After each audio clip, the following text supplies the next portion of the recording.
Hello everyone, today we are starting with the story Vijay Dan Detha ने लिखी है द कॉम्प्रोमाइज। ये शॉर्ट स्टोरी है।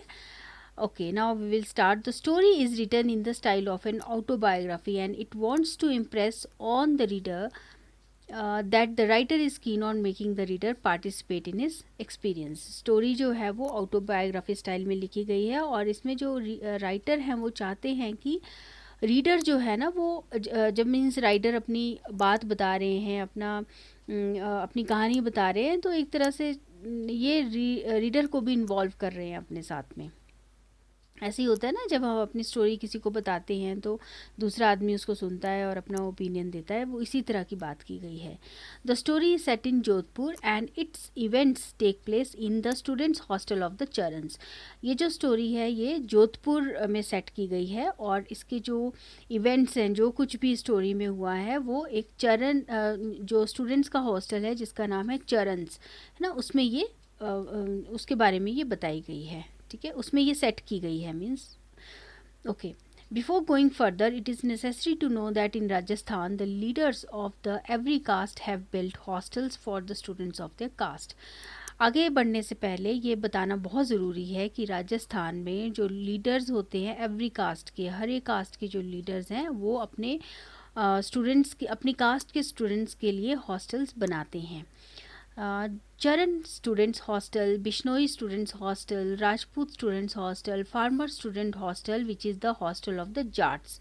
अब इसमें क्या है, स्टूडेंट्स के नाम मीन्स हॉस्टल्स के नाम बताए गए हैं, जैसे कि Charan's hostel, Bishnoi hostel, Rajput hostel, है ना, students hostel, farmer students hostel को हम ये फार्मर्स जाट भी बोलते हैं ना, तो जाटों का जो हॉस्टल है वो भी बात की गई है। The elders and the intellectuals of the respective castes are frequent visitor to these students hostels. जो बड़े लोग होते हैं, जो कि उम्र में बड़े हैं या इंटेलेक्चुअल्स हैं, बड़े अच्छे पढ़े लिखे लोग हैं, उन पर्टिकुलर कास्ट्स के, है ना, उन रिस्पेक्टिव कास्ट के जिनके की हॉस्टल बने हुए हैं, वो इन हॉस्टल्स में जाते हैं, फ्रिक्वेंटली वहाँ जाते रहते हैं। In Rajasthan, this is a common, formal and accepted practice. Okay, Rajasthan में ये सब ये बहुत ही कॉमन है, फॉर्मल है और बहुत ही एक्सेप्ट, मतलब इसमें कोई किसी को कोई ऑब्जेक्शन नहीं होता कि अगर कोई एल्डर या कोई इंटेलेक्चुअल हॉस्टल में जा रहा है तो इससे किसी को कोई ऑब्जेक्शन नहीं होता है। Because the writer is a Charan, his visit to the Charan students hostel is but natural. अब जो राइटर है ना, वो बताया गया है कि वो जो है वो चरण कास्ट से रिलेटेड है और इसीलिए उनका आना जाना चरण कास्ट में होता रहता है, चरण कास्ट के हॉस्टल में होता रहता है। Okay, the main character of the story Askaran too is a Charan. Okay, जो the main character of the story Askaran 2 is a Charan, even though his caste denomination has no effect on the story. अब जो main character है story का उसका नाम है आस्करन और उसकी कास्ट है चरण, बट इसमें ये स्टोरी में कास्ट का कोई लेना देना नहीं है। He could be of any cast, could be any one, वो किसी भी कास्ट का हो सकता है। ठीक है, इस स्टोरी का और कास्ट का कोई रिलेशन नहीं आपस में। In the same way the story telling I too could be of any caste, any individual. इसी तरह से जो स्टोरी टेलर है वो भी किसी भी कास्ट का हो सकता है।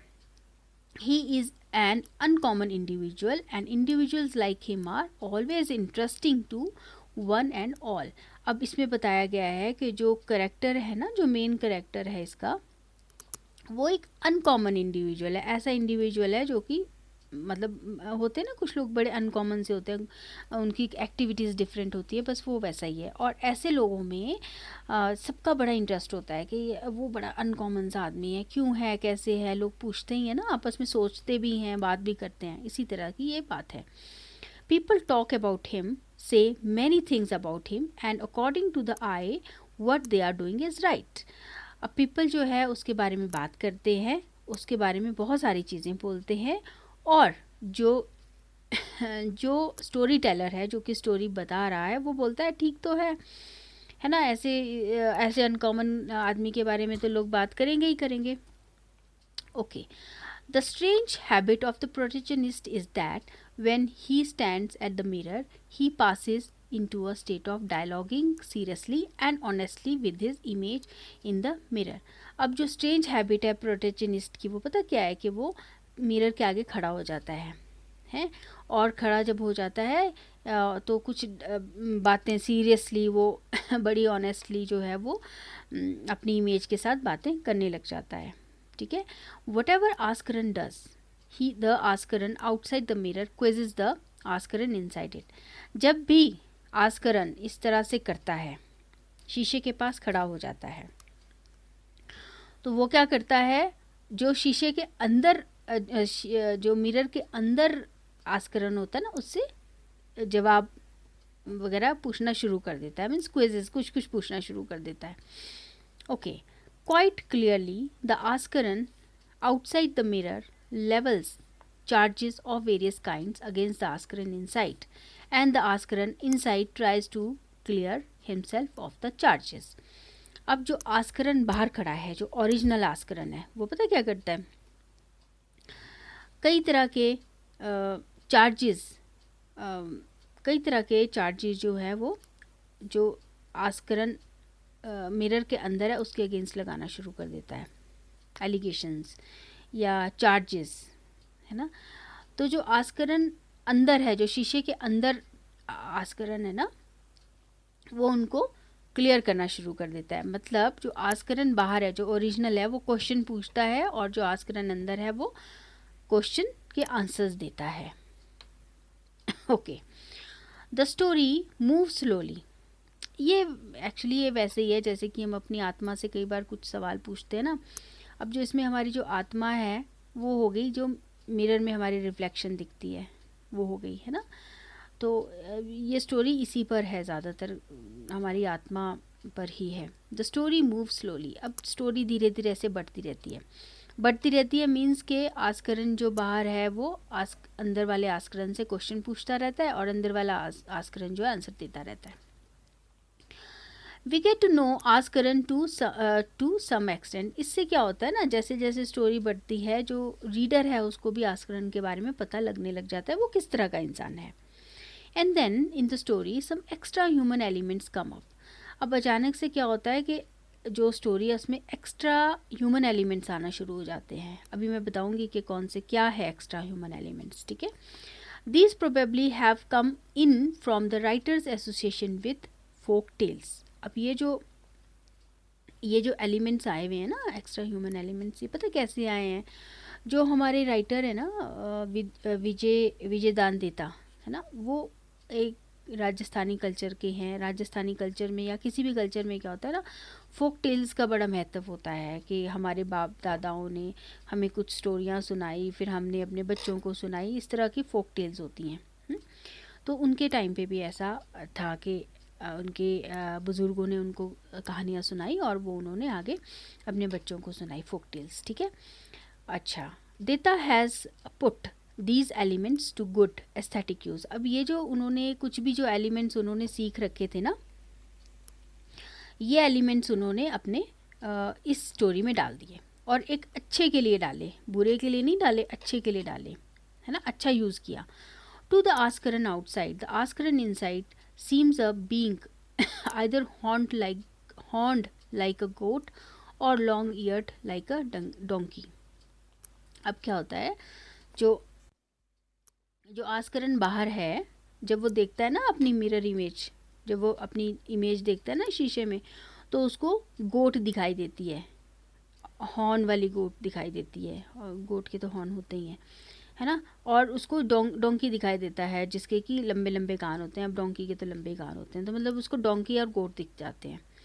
These images go away but the tension between the to selves increases day by day.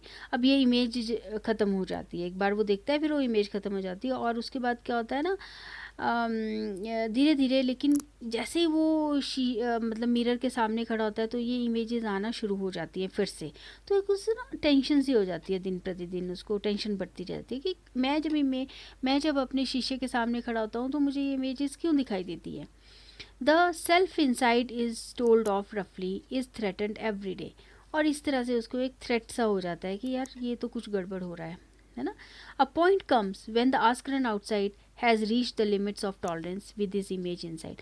अब एक दिन ऐसा आता है ना कि वो उसको उससे बर्दाश्त नहीं होता, वो जाता है शीशे के पास, उसको इस तरह की इमेज दिखती है और उसको बड़ा बड़ा बहुत गुस्सा आता है ना, उसकी टॉलरेंस से बाहर हो जाती है वो चीज़. He wants to settle things finally, वो अब चाहता है कि इतना परेशान हो जाता है कि वो चाहता है कि मैं सेटल कर दूँ अब चीज़ को, मुझे नहीं देखनी है ये सब images.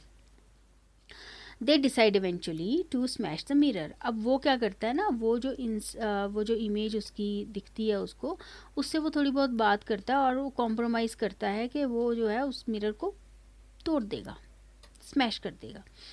And in this way the asker outside stops all talks and conversation with the one inside. इस तरह से वो जो मिरर के अंदर उसको इमेज दिखती है ना, उससे वो बात करना बिल्कुल बंद कर देता है. A compromise is struck between the two and the story ends. अब क्या होता है जब वो बात करना बंद कर देता है, वो बात करना कैसे बंद कर देता है, वो शीशा ही तोड़ देता है, तो एक कॉम्प्रोमाइज़ हो जाता है, ठीक है ना. और स्टोरी ख़त्म हो जाती है, मतलब शीशा तोड़ दिया, उसके बाद बातचीत तो ख़त्म ही हो गई ऑब्वियसली, है ना. In other words the voice of the conscious is not active any more. अब जो उसकी इमेज उसको जो दिखती थी ना, वो तो उसकी आत्मा थी, है ना, आत्मा की आवाज़ थी ना तो वो अब ख़त्म हो जाती है. It is stilled for ever, तो ये हमेशा के लिए रुक जाती है. The story teller makes his appearance again here and elaborates on the compromise. अब वो जो स्टोरी टेलर है वो आता है और बताता है कि कॉम्प्रोमाइज़ के बारे में, है ना, कि ऐसा ऐसा हुआ कि ये तोड़ दी, शीशा तोड़ दिया उसने, तो उसकी आत्मा से आवाज़ होना बंद, मतलब बातचीत होना बंद हो गई है. फिर वो बोलता है he tells us that in time Askaran has now become a police थानेदार. अब वो एक ये भी बात बोलता है कि जो आस्करन है ना वो पुलिस थानेदार बन गया है. And the rumour is he says that he has made lakhs of rupees and become filthy rich. This is the last sentence. और लास्ट सेंटेंस में वो बोलता है कि ऐसी अफवाहें हैं कि जो आस्करन है वो बहुत सारे उसने पैसे कमा लिए हैं और बहुत ज़्यादा रिच हो गया है. देखो, एक थानेदार है लेकिन वो बहुत रिच हो गया है. इस स्टोरी में यही बताया गया है कि जब उसने अपनी आत्मा से, जो कि उसको उस पर कंट्रोल रखती थी, है ना, उस पर कंट्रोल रखती थी, उसकी एक्टिविटीज़ को कंट्रोल करती थी, उसने उसको स्मैश कर दिया, मिरर को स्मैश कर दिया, उससे बात करना बंद कर दी और वो एक थानेदार तो बन गया, पुलिस में चला गया, लेकिन उसने बहुत ज़्यादा पैसा कमाया. अब गॉड नोज़ कि उसने पैसा, अब एक थानेदार के पास फिल्दी रिच कैसे हो सकता है एक थानेदार, इसलिए इट मीन्स उसने बहुत सारे ऐसे काम भी किए होंगे जो कि अगर उसकी आत्मा ज़िंदा रहती तो वो शायद उसको वो सब काम करने नहीं देती. इसलिए ये जो स्टोरी है ना, ये बहुत ही सिंबॉलिक स्टोरी है. तो यही है स्टोरी. चलो, थैंक यू सो मच.